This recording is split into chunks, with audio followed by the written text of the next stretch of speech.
Hi സുഹൃത്തുക്കളെ, ഇന്ന് നമ്മൾ നിങ്ങളെ കാണിക്കാൻ പോകുന്നത് നമുക്ക് മനുഷ്യന്മാർക്ക് യാത്ര ചെയ്യാൻ പറ്റുന്ന ഡ്രോണാണ്. നമ്മളെ നാട്ടിൽ വീഡിയോ എടുക്കാൻ വേണ്ടിയിട്ട് മാത്രമേ ഡ്രോൺ കണ്ടിട്ടുള്ളൂ. ഇത് കണ്ടോ നിങ്ങൾ, നമുക്ക് യാത്ര ചെയ്യാൻ വേണ്ടിയിട്ട് പറ്റുന്ന ടൈപ്പ് ഡ്രോൺ. ഇതിൽ ഒരാൾക്ക് പോകാമാണെങ്കിൽ ഒരാൾക്ക് പോകാം, രണ്ടാൾക്ക് പോകുന്ന ടൈപ്പ് ആണെങ്കിൽ രണ്ടാൾക്ക് പോകുന്ന ടൈപ്പ് ഉണ്ട്, നാലാൾക്ക് പോകുന്ന ടൈപ്പ് വരെ ഡ്രോൺ ഉണ്ട്. നമ്മളുടെ നാട്ടിൽ എന്താ ഇപ്പോഴും വീഡിയോ എടുക്കുന്ന ഷൂട്ട് ചെയ്യുന്ന ഒരു ഡ്രോൺ മാത്രമേ ഇപ്പോഴും നിലവിലുള്ളൂ. ഇതിൻ്റെ പ്രത്യേകത എന്താ വെച്ച് കഴിഞ്ഞാൽ നമുക്ക് ഇനി ട്രാഫിക് ബ്ലോക്കുകൾ ഒഴിവാക്കാം. ഇനിയുള്ള യുഗം ഈ ടെക്നോളജിയുടെ യുഗമാണ് നമുക്ക് വരാൻ പോകുന്നത്. ഒന്ന് കണ്ടു നോക്കൂ.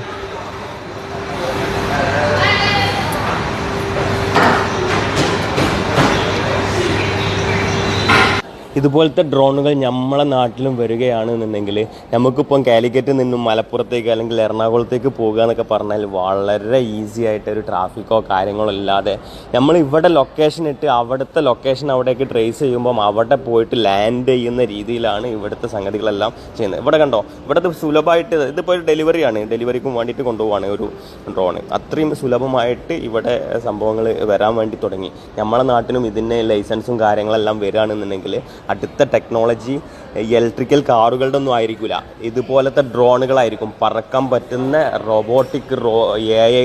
ഇത് നോക്കൂ, ഒരു സിറ്റിയിൽ നിന്ന് അടുത്ത സിറ്റിയിലേക്ക് എത്ര ഈസിയാണ് പറക്കുന്നതെന്ന് നോക്കൂ. ഇതുപോലെ നമുക്കും നമ്മുടെ നാട്ടിൽ കൊണ്ടുവന്നു കഴിഞ്ഞാൽ എങ്ങനെ ഉണ്ടാവുമെന്ന് നിങ്ങളൊന്ന് ചിന്തിച്ച് നോക്കൂ. നമ്മൾ സ്വപ്നത്തിലെല്ലാം കാണുന്ന സംഭവങ്ങളാണ് ഇവിടെ റിയലായിട്ട് നടക്കുന്നത്. നിങ്ങൾക്കും ഇതുപോലെ ഡ്രോണുകൾ വാങ്ങാൻ വേണ്ടി പറ്റും കേട്ടോ. ഇവിടുന്ന് സാധനം സെയിൽ ചെയ്യാൻ വേണ്ടി പറ്റും. നമ്മളുടെ നാട്ടിലെ നിയമങ്ങളും കാര്യങ്ങളും ഓക്കെ ആണെന്നുണ്ടെങ്കിൽ നമ്മളെ നാട്ടിലും പറക്കാൻ വേണ്ടി പറ്റും. നമുക്ക് ഒരു സിറ്റിയിൽ നിന്നും അടുത്ത സിറ്റിയിലേക്ക് പിന്നെ നിങ്ങൾക്ക് ഇതുപോലത്തെ ടെക്നോളജീസ് വീഡിയോസ് എല്ലാം നിങ്ങൾക്ക് ഇഷ്ടപ്പെടുന്നുണ്ട് എന്നുണ്ടെങ്കിൽ നിങ്ങൾ ഫോളോ ചെയ്ത് ഒപ്പം കൂടിക്കോളൂ കേട്ടോ. Okay, thank you.